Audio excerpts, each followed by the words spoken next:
Division of Malaybalay City with the full support of the city government of Malaybalay and DXDB 594 sa inyong mga radyo, ang Radyo Bandilyo offers a radio-based instruction for grade 6 mathematics entitled Recess Time. Good afternoon, learners. I am Teacher Jerry. And I am Teacher Karen. Your teacher duo on the radio. Mabuhay Malaybalay! Yes, today we will learn about adding and subtracting fractions without regrouping. Before we start, please prepare your paper or notebook and your pencil or ballpen. Look for a place in your home where you feel comfortable and safe. And most importantly, prepare yourself in listening. Listen carefully, relax, and take down notes or details from the story.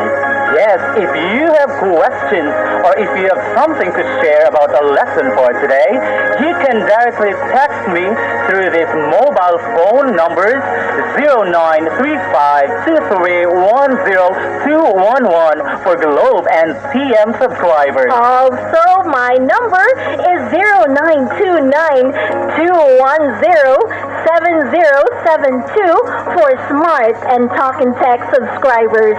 Or you may also send me a private message or DM or direct message or DM in my Facebook account, Jerry Andrade Java. Or if you're watching live right now through DepEd Malaybalay RBI program Facebook page, please drop your questions in the comment section. Links to these social media accounts are flashed on your screen. Yes, and we will answer your questions and talk about your concerns later before we end our session. I think you're very ready, so here's our lesson for today. Lend me your ears.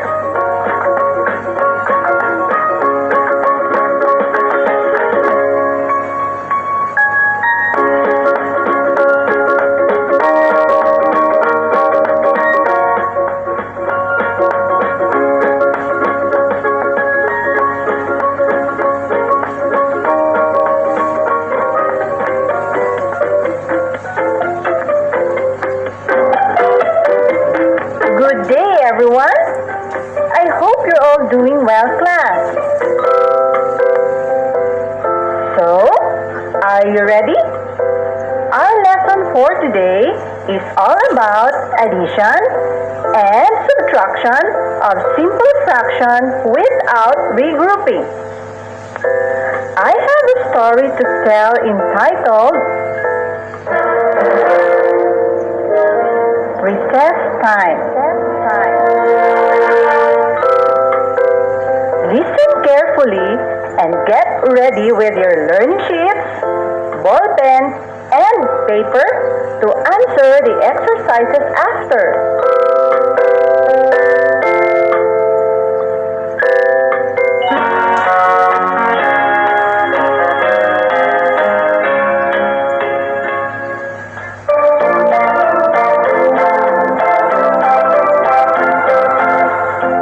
It was the first day of school when Rema, together with her best friends, Ricky and Maricar, went to the school canteen to take their recess.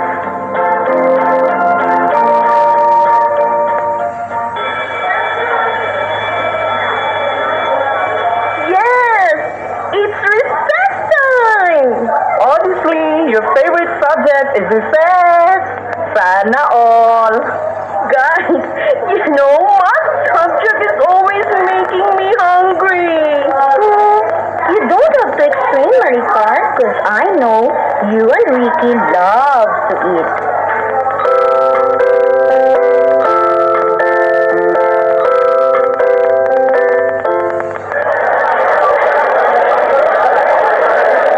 Come on, Maricar, puto, suman, bibingka, or sandwich?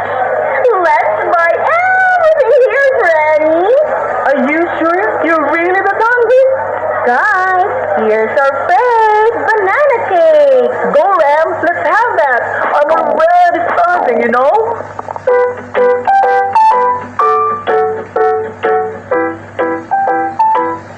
Grandma divided the cake into 4 equal parts. 1, 2, 3, 4. Ricky took 1 slice. Mine! Maricar took another one. That's mine! And Grandma got her share too. Mine!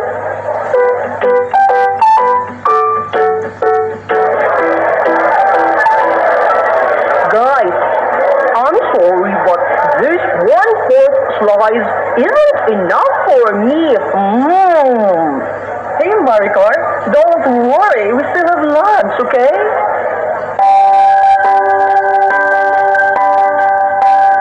Ricky noticed that one of their classmates was just sitting near the mini library, pretending to read books.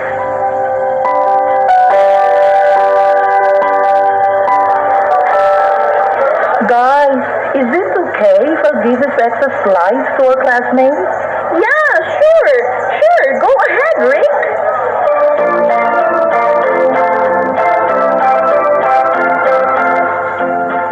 Before we continue with the story, let us answer some questions in your learning sheet. Write your answers in your activity notebook. 1. Into how many equal parts the cake was divided? Into how many parts the cake was divided?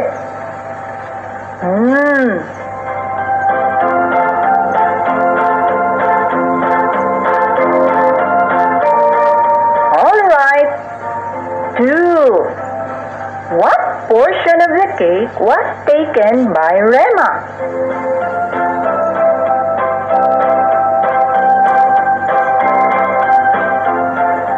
3. What portion of the cake did each of them receive?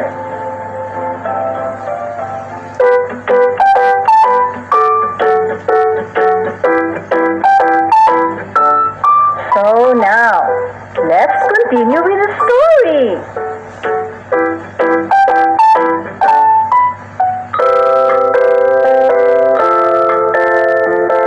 After eating, Rema noticed that Ricky put his trash just on top of the table where they ate.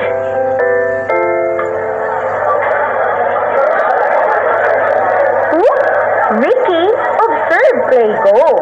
Clean as you go. Kindly put your trash in the bin. Let's make sure that this area is clean before we leave, guys. Oh, I forgot. Thanks for reminding me, Franny. During noon break, the 3 friends discussed about their lesson on how to add and subtract similar fractions.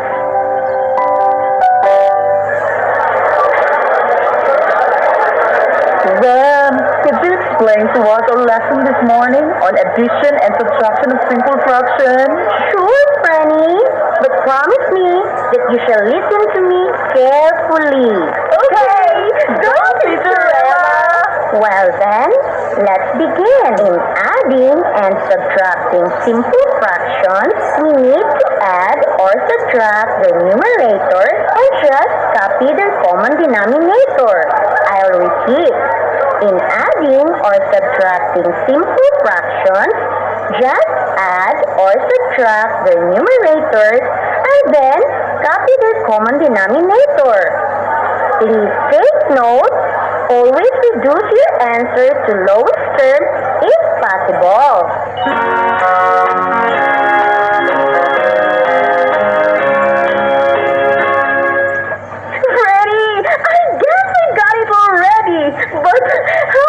An example? Okay, I know. Let me finish my explanation question, guys. Remember the cake we ate this morning? I divided it into 4 equal parts, right? Correct. I got 1/4, Ricky got 1/4, and Monica got the other 1/4. If we are going to add our shares, 1/4 plus 1/4 plus 1/4, the result is 3/4. Here's how. Add the numerators. 1 plus 1 plus 1 equals 3. Since 4 is your common denominator, which is taken from the number the cake was divided into equal parts, simply copy it. That is why we got 3/4. Oh, I see. Add the numerators. 1 plus 1 plus 1 equals 3. Then copy the common denominators, which is 4. Exactly. As I've said earlier, we need to reduce our answer to lowest term. But since our answer is 3/4, we will no longer reduce this because this is already in the lowest term. Wow! Thank you, Reddy! You're the best! Let's go! Wait, guys, but we're not done yet. Listen first, so you won't copy from me tomorrow during our quiz. Let's go back to the cake we ate this morning. After we got our share from the 4 equal parts, 1 was taken by Ricky because he gave it to our classmate, right? Yup! And so, its number sentence would be 4/4 minus 1/4 equals 3/4. Freddy, in your number sentence, where did you get 4/4? It's like this. When a fraction is subtracted from a whole number, we need to rename it to fraction equal to 1. That is why we have 4/4 or 1. But why use 4? Can we not use any other number? Yes. No. The answer is no. We need to use 4 because the fraction that we subtract from 1 or 4/4 is 1/4. It has a denominator of 4. Please take note that we can only subtract fractions directly if we have similar fractions, meaning they have the same denominator. Ram, can you give us another example? Of course, guys.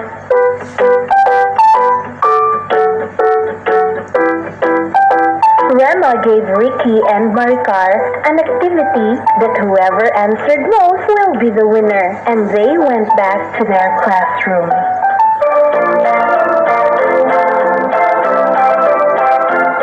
Class, now that you've heard the story, it's time for us to answer the questions about it. I hope you're all seated comfortably. Kindly get your learning sheet, paper, and ball pen. We will continue to answer it. Write your name, school,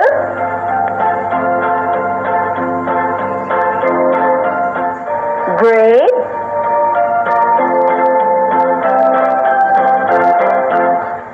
subject, and then the date today.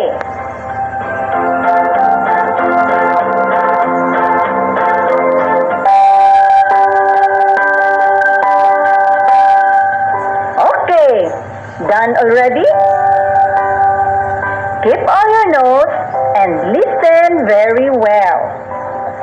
Just write the correct answer on your activity notebook.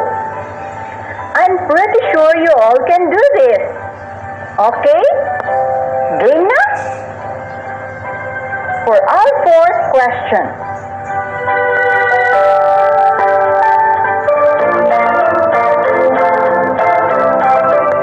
If we add Rema and Ricky's shares, what is the number sentence?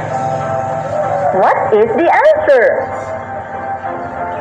If we add Rema and Ricky's share, what is the number sentence? What is the answer?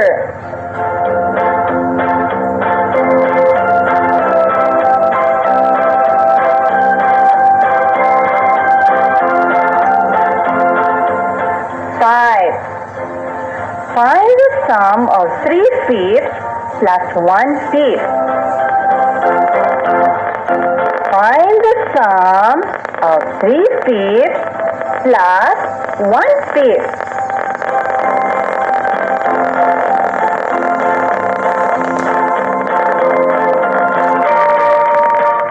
6. Find the value of n in 5/11 minus 3/11. Find the value of n in 5/11 minus 3/11.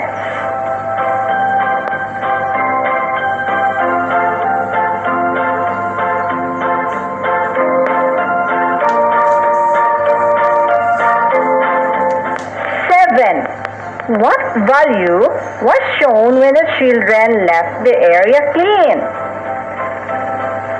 What value was shown when the children left the area clean? Go! Solve and write your answer.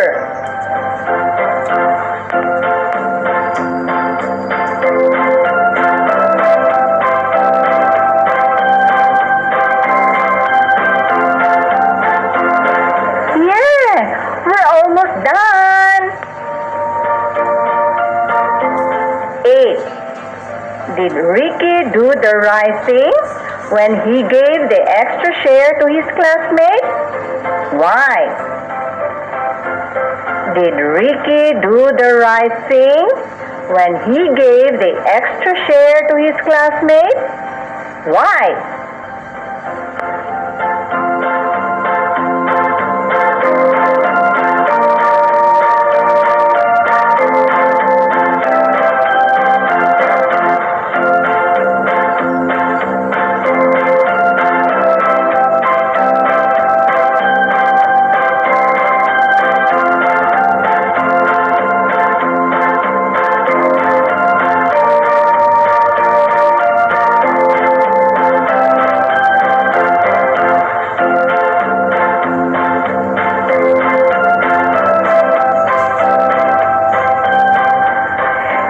Our last question. In case the cake was divided into 8 equal parts and gave 3 slices to those who didn't have snacks, what part of the cake was left? In case the cake was divided into 8 equal parts and gave 3 slices to those who didn't have snacks, what part of the cake was left? Go! Answer the final question.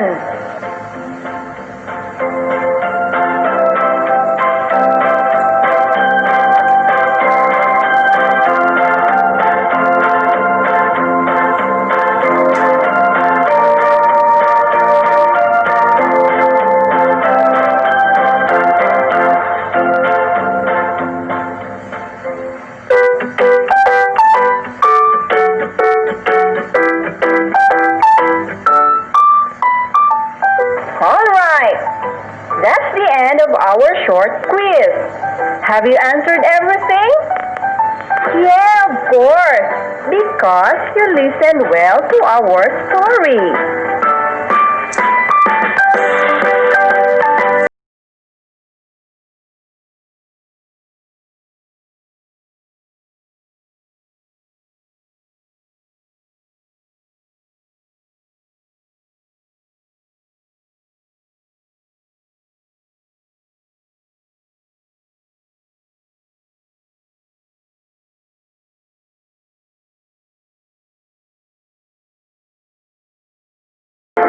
And we're back. You just heard the recorded audio lesson for grade 6 mathematics on adding and subtracting fractions without regrouping. And now, Sir Jerry, we shall read the comments and questions sent to our mobile phones, FB Messenger, and in our Facebook Live. Okay, let's have an update. So far, no, I did not receive any question or feedback through my mobile phone number. How about Mine yours? as well, but I can see that there's a feedback about the logging in our Radyo Bandilio Facebook live page. streaming, and We would like to apologize and hang out to or watch at the our RBI Balay page rather. okay. So, yes, Teacher Karen, I believe they are very eager to share what they learned. If something's not so clear, then we are very ready also to answer their questions. Yes, so is everything clear? Class, those who are listening to us, would you care to share? Yes, because we are still trying to receive the feedback and questions and queries from our audience, our listeners, no? Especially those who are listening over the radio. So, now, Teacher Karen, while actually waiting for their feedback or questions, why don't we do the recap ourselves? All right. Okay, so I'm gonna be the one to ask you, Teacher Karen. Okay. Now, Teacher Karen, how do we add fractions? Please tell us. Well, Teacher Jerry, to add fractions without regrouping, we just add the numerators or the numbers on the top, then copy the denominator or the number below. Oh, clear. All right. Yes, this is so fun. Now, it's my time to ask you. Okay. Try, mate. So, Sir Jerry, how do we subtract fractions without regrouping? Can you kindly share it to us? Okay, my pleasure, Teacher Karen. Now, we subtract fractions by subtracting. Subtraction means we always take away the second numerator from the first numerator. Then we actually simply copy the denominator. Now, Teacher Karen, since you mentioned earlier the word share, I think one good value that we can get from this radio drama is all about sharing. Remember that the kids in the story, Ricky and his friends, they shared the cake, right? Yeah, Ricky even gave part to that cake to their classmate who has nothing to eat during class. Oh. And you know what, Sir Jerry? I am very awe. You know, the You are in feeling awe. yes, because of Ricky has this characteristic in concern of being concerned for others. Yeah, I also noticed that too while listening to that audio drama now, Teacher Karen, because I believe Ricky there has this big heart. Yes, He's being selfless, not selfish. yes. We all need that, especially at this time of pandemic, okay? It's time to share of what we have. And also, what are the things? I actually remember about Play-Doh. What is it about? Yes, I heard about Claygo a while ago, Teacher Jerry. And Claygo, it means clean as you go. So, guys, if you are having picnic somewhere in our province, Or maybe Capitol Grounds or the trees. or the Lake Apple, perhaps you Yes. have to do Claygo, okay? Clean as you go. How do we do the Play-Doh, Teacher Karen? Yes, of Maybe? course. Maybe we can bring our trash with us at home and throw it properly. Yes, bring along with you the trash that you brought there. Leave nothing but footprints and really good memories. Yes, true. Now, actually, Teacher Karen, I never thought that mathematics can be this useful and practical and fun at the same time. I must agree, Teacher Jerry. And you know what? It promotes good values too. I thought math is all about numbers, but hey, it injects manners. You know, manners as well. Really? So, dear learners, please remember to share and not be selfish. As the saying goes, happiness never decreases by being shared. Hashtag sharing is caring. Now, we hate to say goodbye, but that's all for today, class. I hope you learned so much about mathematics. Please love mathematics. This has been Teacher Jerry Java. And Teacher Karen Marie Ligan saying, stay home, but stay smart. Bye-bye, Malay.